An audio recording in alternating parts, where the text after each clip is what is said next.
नांदेड शहरातील नामवंत बांधकाम व्यावसायिक ज्यांनी लंडन स्कूल ऑफ ट्रेंड्समध्ये पदवी घेऊन सुद्धा त्यांची नाळ मातृभूमीशी जोडलेली आहे असे ख्यातनाम नामवंत तरुण तडफदार व्यक्तिमत्व ज्यांचा horizon physiotherapy medical college and hostel हा मोठा प्रोजेक्ट कंप्लीट आहे आणि तसेच सध्या नारायणा ई टेक्नो स्कूल तसेच कौठा येथे G+5 रेसिडेन्शियल अपार्टमेंट तसेच मोठ्या लेवलचे 13 रो हाऊसेस गुरुजी चौकमध्ये असे 3 प्रोजेक्ट्स त्यांचे सुरू आहेत असे आपल्या सर्वांचे लाडके नांदेड येथील यशस्वी इंजिनियर।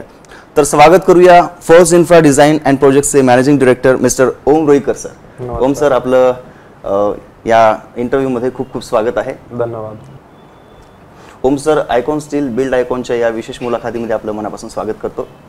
थँक्यू। तर आपल्या समोर आहेत ओम रुईकर सर, ज्यांच्याशी आपण आज चर्चा करणार आहोत। बांधकाम क्षेत्राशी निगडित अतिशय महत्त्वाच्या काही गोष्टी, अतिशय महत्त्वाच्या काही इम्पॉर्टंट टिप्स आपल्याला सर देणार आहेत। तर आपण सगळ्यांनी लक्ष देऊन हा इंटरव्ह्यू पाहायचा आहे। सर, थोडक्यात तुमचा प्रवास आतापर्यंतचा कसा होता सगळ्यांना सांगायचा आहे। नमस्कार, मी Om Sanjay Ruikar, force infra design प्रोजेक्ट्सचा चीफ मॅनेजिंग डायरेक्टर। मी नांदेडमध्येच माझा जन्म झाला आणि KG to 12th स्टँडर्डपर्यंत माझं शिक्षण नांदेडमध्येच झालं। त्याच्यानंतर इंजिनिअरिंगसाठी प्रत्येक मुलाची एक हौस असते की नांदेडमधून बाहेर कुठंतरी जायला हवं। नांदेडमध्ये SGGS कॉलेज खूप चांगलं आहे आणि तेही सिव्हिल इंजिनियरसाठी, बट माझी पण जशी सगळ्या मुलांची इच्छा असते तशीच माझी इच्छा होती आणि मी पुण्याला गेलो, तिथून इंजिनिअरिंग केलं। त्याच्यानंतर interior design London school of आर्ट्समधून तिथून केलं। त्यानंतर मग MBA केलं NMIMS मधून फिनान्स मॅनेजमेंट आणि इंटेरियर आणि इंजिनिअरिंग करता करताच भारत देशामध्ये COVID-19 आला होता 2019 नंतर। त्यामध्ये मग माझं शिक्षण पण नांदेडला येऊनच कंप्लीट झालं शेवटचं 1 वर्ष आणि मग नांदेडला आल्याच्या नंतर नांदेडमध्येच हळूहळू काम सुरू करता करता माझे मग रस पण इथंच लागला आणि इथूनच मग माझ्या कामाची आणि कार्याची सुरुवात इथूनच झाली। माझे एक पार्टनर आहेत, माझ्या वडिलांचे जे मित्र आहेत जे 25 वर्षापासूनचे, व्यंकट चारीजी, त्यांचा मुलगा पण तोही माझ्यासोबतच पुण्यामध्ये इंजिनिअरिंगला होता। आम्ही दोघांनी मग एक फर्म सुरू केली, force infra design and projects, आणि त्याची सुरुवात करून मग आम्ही नांदेडमध्ये रेसिडेन्शियल प्रोजेक्ट्स, कमर्शियल प्रोजेक्ट्स ची सुरुवात केली आणि हळूहळू त्याचा ग्रोथ चांगल्या प्रकारे वाढत होती। त्यांचा परिचय काय सर, जे तुमचे पार्टनर आहेत ते? ओम प्रसाद व्यंकटचारी ब्रगलम। ओके। तो ते काही कामानिमित्त मुंबईला गेले, अदरवाइज ते पण आज इथे आपल्या सोबत असले। Okay okay sir. तर या प्रवासामध्ये तुम्हाला कोण कोण मोटिवेट केलं, कोणी कोणी तुम्हाला सपोर्ट केला, तुमचे प्रेरणास्थान कोण आहेत? प्रेरणास्थान बघायचं तर स्पेशली माझे वडील आणि ओम प्रसाद यांचे वडील व्यंकटचारी सर, हे या दोघांनी आम्हा दोघांना पण खूप प्रेरणा दिली। त्यांचं खूप मोठं योगदान आहे नांदेडमध्ये, मग ते कन्स्ट्रक्शन मध्ये पण आहे आणि एज्युकेशन इंडस्ट्री आणि हॉस्पिटॅलिटी इंडस्ट्रीमध्ये पण त्यांचं खूप मोठं योगदान आहे। त्यांच्याच प्रेरणा थ्रू आम्ही पण एक छोट्या आम्ही पण सुरुवात केली आणि त्याची ग्रोथ आम्ही हळूहळू वाढवतोय। Yes sir, yes sir. बांधकाम क्षेत्रात तुमचं खूप मोठं योगदान आहे, नाव आहे, तुमचे मोठे मोठे प्रोजेक्ट्स झालेले आहेत आणि सध्या सुद्धा तुमचे मोठे प्रोजेक्ट्स सुरू आहेत। तर सिव्हिल इंजिनिअरशिवाय कुठलंही काम होत नाही, तुम्हाला माहीतच आहे। बरोबर। तर नवीन कल्पनांचा किंवा वाढत्या तंत्रज्ञानाचा तुम्ही कशा प्रकारे बांधकाम क्षेत्रात त्याचा फायदा घेऊ शकता? सिव्हिल इंजिनियर शिवाय कोणतंही बांधकाम पूर्ण होऊ शकत नाही, ते अपूर्ण आहे। आणि आधुनिक तंत्रज्ञानाचा वापर म्हणालात तर मी नक्कीच सांगेल की AutoCAD, computer aided design, BIM building information modelling आणि 3D प्रिंटर्सच्या सहाय्याने या सगळ्या गोष्टी करणं खूप सोपं झालेलं आहे, जेणेकरून त्या बांधकामाची गुणवत्ता पण वाढेल आणि त्यामध्ये खर्च पण कमी होईल। त्याच्यामध्ये मागच्या काही वर्षांमध्ये ऑटोकॅड हे 2D डिझाईन आहे, बट 3D डिझाईन्स नवीन खूप सारे सॉफ्टवेअर्स आले, 3ds Max असेल, स्केचअप असेल, ल्युमिनस, रेविट यासारख्या सॉफ्टवेअर्समुळे आपण एक क्लायंटला आपला जो कॉन्सेप्ट आहे तो कॉन्सेप्ट खूप चांगल्या प्रकारे क्लायंट समोर प्रेझेंट करू शकतो। 3D इमेज सहित VR द्वारे आपण 360 व्ह्यूज नी एक 3D प्रेझेंटेशन आपल्या रेसिडेन्शियलचा जो पण रेसिडेन्शियल बिल्डिंग असेल त्याचा एक होम टूर आपण 360 द्वारे VR द्वारे आपण क्लायंट समोर प्रेझेंट करू शकतो आणि त्या क्लायंटला पण ते आपला कॉन्सेप्ट समजण्यासाठी ते खूप इझी जाईल। आणि या अशा सॉफ्टवेअर्समुळे खूप इझी झालं सिव्हिल इंजिनियर्सला, क्लायंटला स्पेशली प्रेझेंट करणं. सर, प्रोजेक्ट सुरू असताना जेव्हा तुमचं कन्स्ट्रक्शन सुरू असतं तर तेव्हा सळईची निवड करताना तुम्ही कुठल्या गुणवैशिष्ट्यांना प्राधान्य देता? स्टीलला ज्यावेळेस स्टील यूज करण्यासाठी खूप साऱ्या गोष्टींना प्राधान्य दिलं जातं, जसं की स्टीलमध्ये स्टीलची ड्युरेबिलिटी, स्टीलचं स्ट्रेंथ, स्टीलची फ्लेक्झिबिलिटी आणि स्टीलमध्ये रस्टिंग पॉवरची क्षमता हे किती आहे त्याच्यावर, या सगळ्या गोष्टींवर आपण स्टीलला प्राधान्य दिलं जातं. स्टीलमध्ये जर कार्बनचा स्तर कमी असेल तर त्या स्टीलची ड्युरेबिलिटी आणि स्ट्रेंथ खूप वाढते आणि जे की बांधकामामध्ये त्याचं खूप युटिलायझेशन आहे आणि ते खूप युजफुल गोष्ट आहे. ओके सर, कॉमन पीपल्स तुम्हाला भेटत असतील आणि ज्यांचं बजेट कमी असतं, असे काही लोक असतात, म्हणजे सर्वसामान्य लोक असतात. बरोबर. त्यांची इच्छा असते की कमी बजेटमध्ये अतिशय दर्जेदार घर बनावं, तर अशा लोकांसाठी तुम्ही त्या ठिकाणी काय करता? करेक्ट. प्रत्येक मनुष्य, प्रत्येक माणसाची एक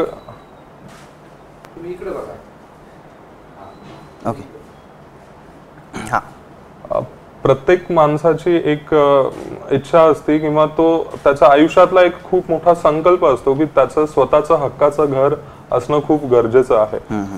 प्रत्येक मनुष्य तो कोशिश करतो, बट ते होणं खूप पॉसिबल किंवा इम्पॉसिबल असतो. मग तो ज्याचा कमी बजेट असतो तो फ्लॅट मध्ये जातो, त्यांचं अजून थोडं इंडिव्हिज्युअल होम हवं असेल तर तो रो हाऊस किंवा इंडिव्हिज्युअल बंगलो किंवा मग स्वतःचा प्लॉट घेऊन कन्स्ट्रक्शन करेल.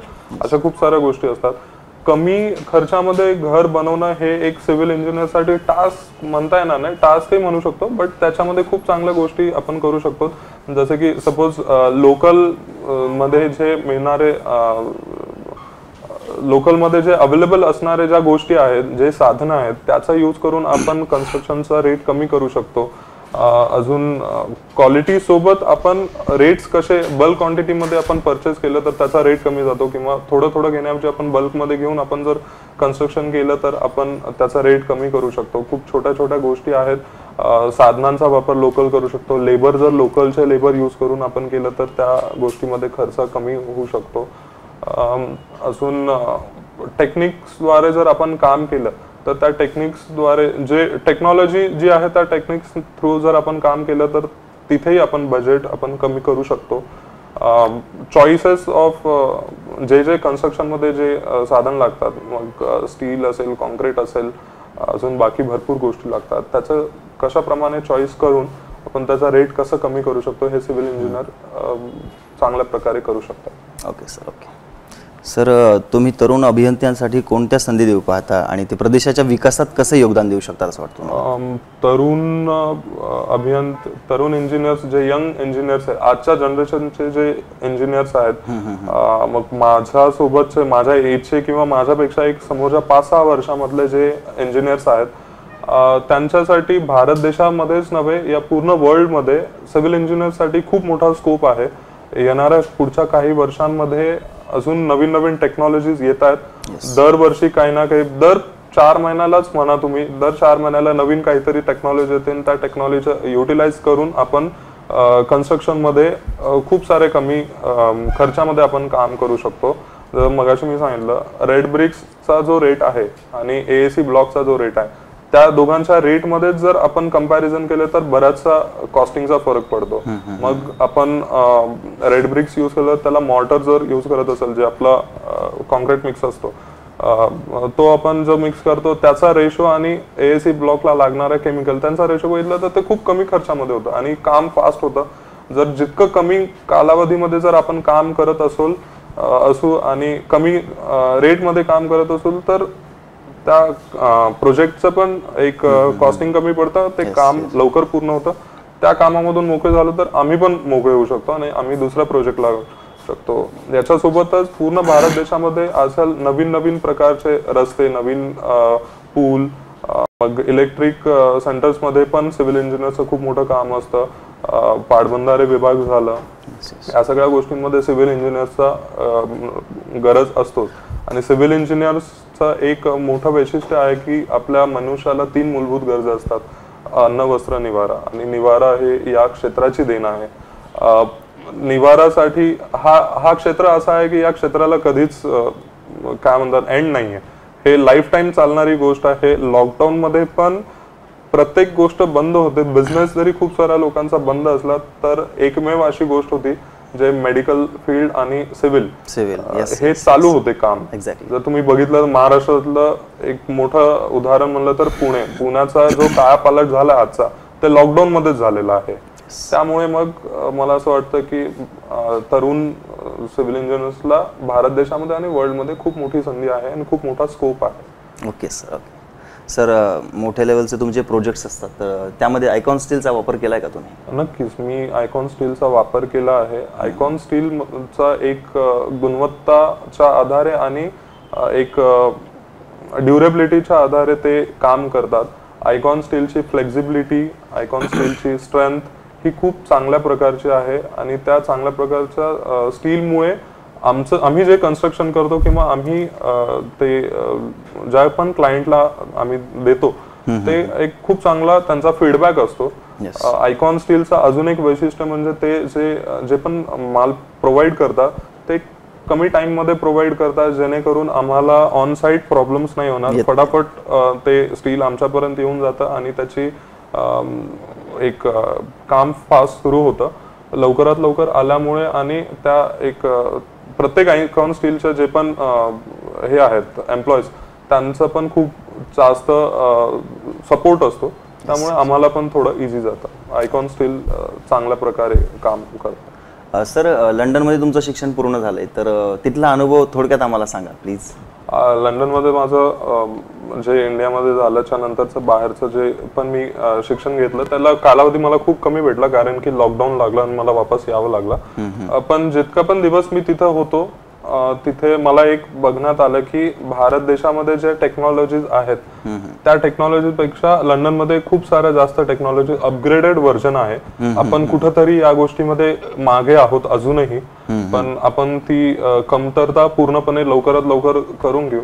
भरपूर नवीन सिव्हिल इंजिनियर्स आहेत, खूप सारे असे इंडियामध्ये दिग्गज बिल्डर्स आहेत जे या गोष्टींच्या मध्ये आहेत.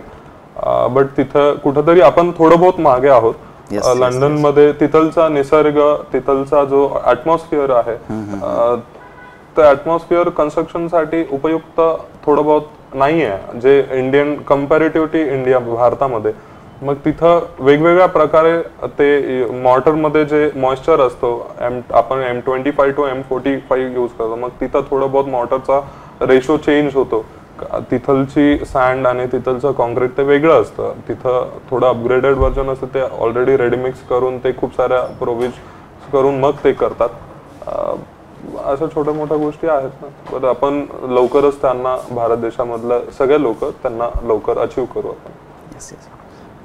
तुमची इच्छा होती की इतकं शिक्षण आपण केलं लंडन सारख्या ठिकाणी आणि त्याचा फायदा पूर्ण आपल्या मातृभूमीला व्हावा, आपल्या देशाला व्हावा असं वाटलं तुम्हाला? नक्कीच. म्हणजे मी शिक्षण झाल्याच्या नंतर बाहेरचा जो एक्सपोजर आहे ते आपल्यामध्ये घेऊन मी आता नांदेडमध्ये आहे, नांदेड सोबत मराठवाड्यामधले काही डिस्ट्रिक्ट आहेत तिथेही मी काम माझं एक्सपांड करणार आहे.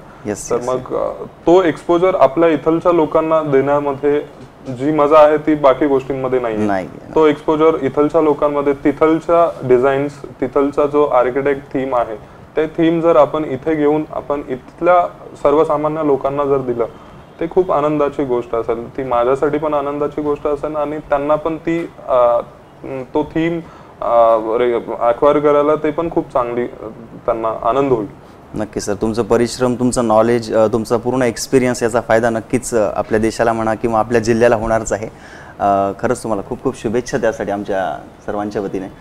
आणि सर लास्ट एक शेवटचा प्रश्न विचारतो की ज्यांना बांधकाम करायचं आहे अशा व्यक्तींना तुम्ही काय टिप्स द्याल, कुठला सल्ला द्याल?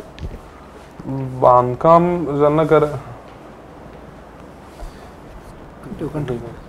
बांधकाम करताना खूप साऱ्या गोष्टी असतात, स्पेशली त्या स्टील कशा प्रकारे आपण घेतोय, कोणकोणत्या गोष्टींचा वापर करतोय. मग ते मेन जे असते स्टील झालं, सिमेंट झालं, बाकीच्या गोष्टी झाल्या. लेबर्सचा खूप मोठा रोल असतो कारण की आपण चांगल्या क्वालिटीचे इक्विपमेंट, चांगल्या क्वालिटीचं साधन वापरलो, बट जर स्किल्ड लेबर नसेल तर मग त्या गोष्टीचा वापर होणार नाही. आपण चांगल्या साधनांसोबत आपलं लेबर पण स्किल असणं गरजेचं आहे आणि त्या रेशो सोबत आपण किती आपली बिल्डिंगचं स्ट्रक्चर कसं आहे, G+5 असेल, G+6 असेल, 7 मजली असेल, तर मग त्याचं फाउंडेशन बेस कसा असायला पाहिजे, त्याची स्ट्रेंथ कव्हर केली जाते त्या फाउंडेशन मध्ये.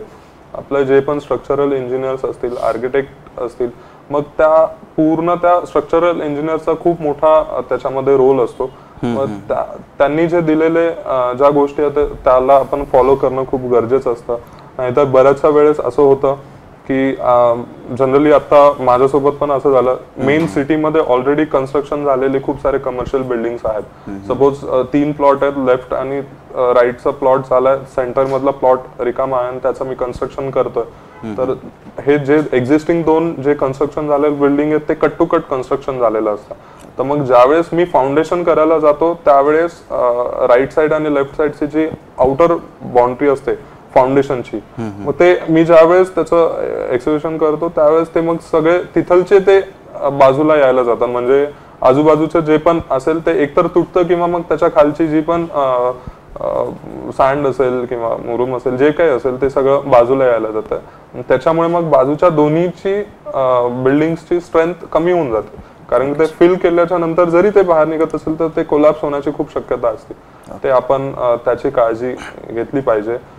प्रत्येक कन्स्ट्रक्शन मध्ये क्युरिंग खूप इम्पॉर्टंट असतो. क्युरिंग मुळे त्याची स्ट्रेंथ आणि ड्युरेबिलिटी वाढेल. कारण की सिमेंट हा इमिडिएटली फिक्स होऊन जातो, बट त्याला जितकं जास्त आपण पाणी पाझरून देऊ तितकं त्याची स्ट्रेंथ आणि ड्युरेबिलिटी वाढला जाईल.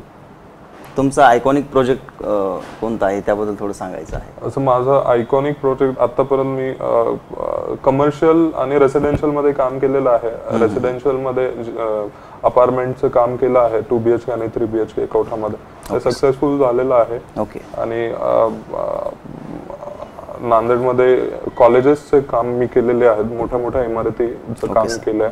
आता अपकमिंग मध्ये माझं आता रिसेंटली काम सुरू झालंय नारायणा टेक्नो स्कूल कौठामध्ये नवीन आम्ही काम करतोय. ते 50,000 स्क्वेअर फीटचं आहे आणि ते आम्हाला टार्गेट आहे की विदिन 6 मंथ ते आम्हाला कम्प्लीट करायचं आहे. हे खूप मोठा टास्क आहे आणि ते आम्ही नक्कीच पूर्ण करू. ओके सर, त्याच्यामागे आमचं काम जोरदार चालू आहे. ओके सर, आयकॉन स्टील कंपनीबद्दल आणि आयकॉन स्टीलचे मॅनेजिंग डायरेक्टर दिनेश राठी सरांबद्दल थोडक्यात सांगायचं. तर आयकॉन कंपनी आपल्या प्रोडक्ट्सद्वारे आणि त्याच्या गुणवत्तेद्वारे आयकॉन स्टील ही खूप समोर जात आहे, अग्रेसर मध्ये जात आहे. आणि आयकॉन स्टीलचे जे सर्व आहेत श्री राठी सर, त्यांनी नेहमीच ते त्यांच्या क्षेत्रामध्ये त्यांच्या गुणवत्तेच्या आधारे ते प्रोग्रेस करतात. आणि ते आयकॉन स्टील या पूर्ण कंपनीला त्यांचं नेतृत्व आहे आणि ते त्यांच्या नेतृत्वामुळे ही कंपनी इतक्या जोरदार जाते. आम्ही पण एक छोट्या स्वरूपामध्ये आयकॉन स्टील एक फॅमिलीचा भाग आहोत आणि आयकॉन स्टील खूप चांगली कंपनी आहे. राठी सरांना भेटण्याचा कधी क्षण नाही आला, बट नक्की लवकरच येईल. तर अशा प्रकारे आज यशस्वी एक व्यक्तिमत्व श्री ओम रुईकर सर यांची मुलाखत आपण सर्वांनी घेतली आहे आणि नक्कीच त्यांच्या एक्सपिरियन्सचा, त्यांच्या नॉलेजचा फायदा आपल्या सर्वांना होणार आहे. तर आयकॉन स्टील बिल्ड आयकॉनच्या वतीने आपले खूप खूप मनापासून धन्यवाद सर. Thank you so much. Nice to meet you.